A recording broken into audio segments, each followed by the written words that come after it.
Nah, di sini saya akan melanjutkan penjelasan yaitu tentang teknik pengambilan sampel. Ini ada anggota dari kelompok 5.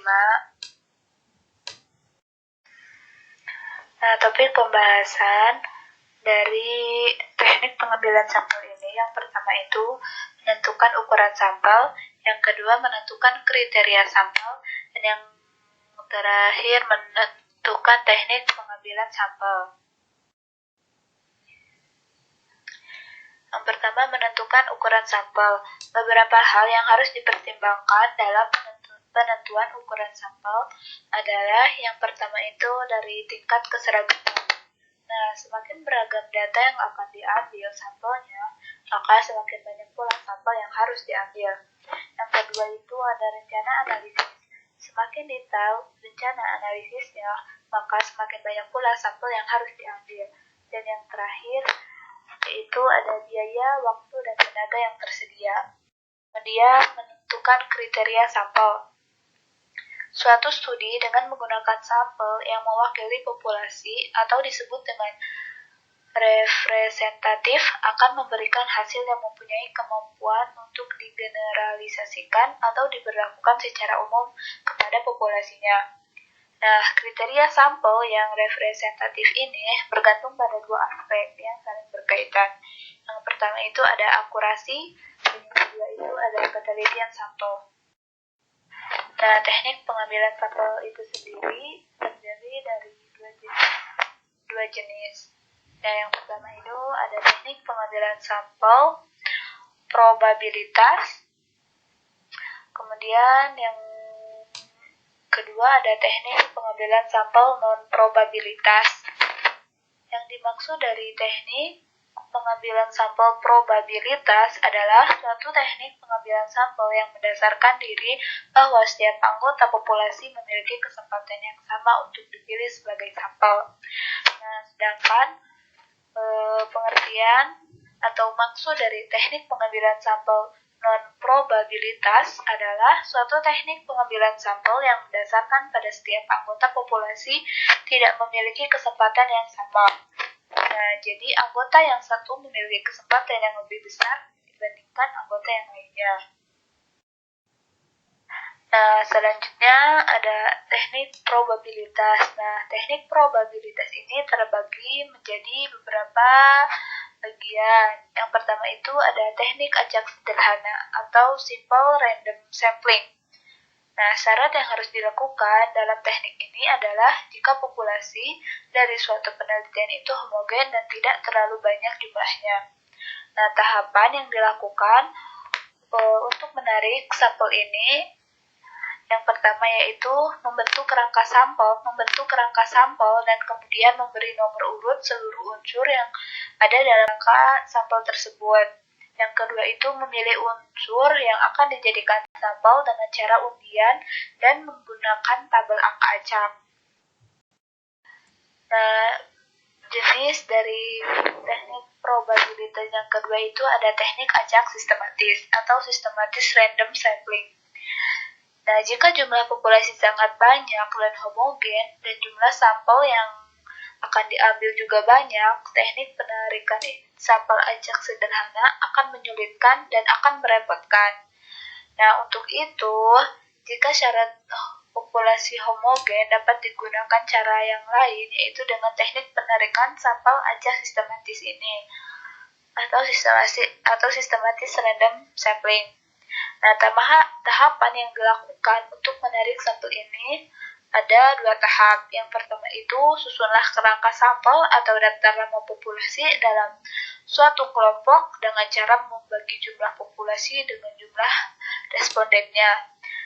Dan tahapan yang terakhir itu dengan memilih salah satu kelompok yang ada dengan secara acak.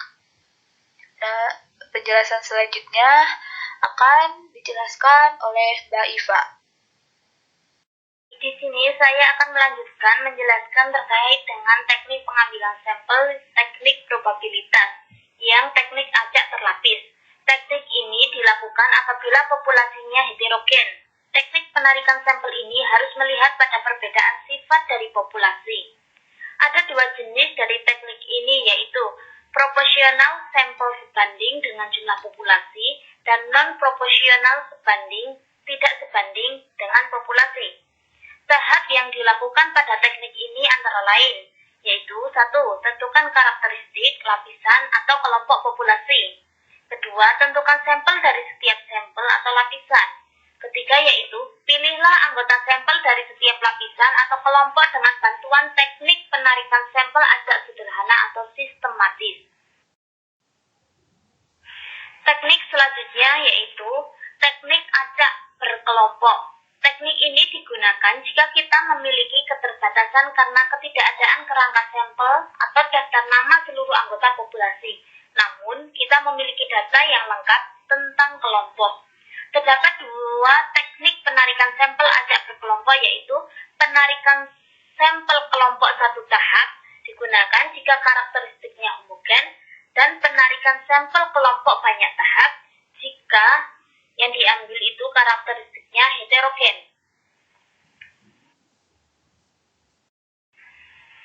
Teknik selanjutnya yaitu teknik non-probabilitas. Yang pertama yaitu sampling insidental. Teknik sampling ini mengandalkan pada keberadaan subjek untuk dijadikan sampel, yaitu siapa saja yang secara kebetulan bertemu dengan peneliti dan dipandang cocok sebagai sumber data, maka subjek tersebut dapat dijadikan sampel.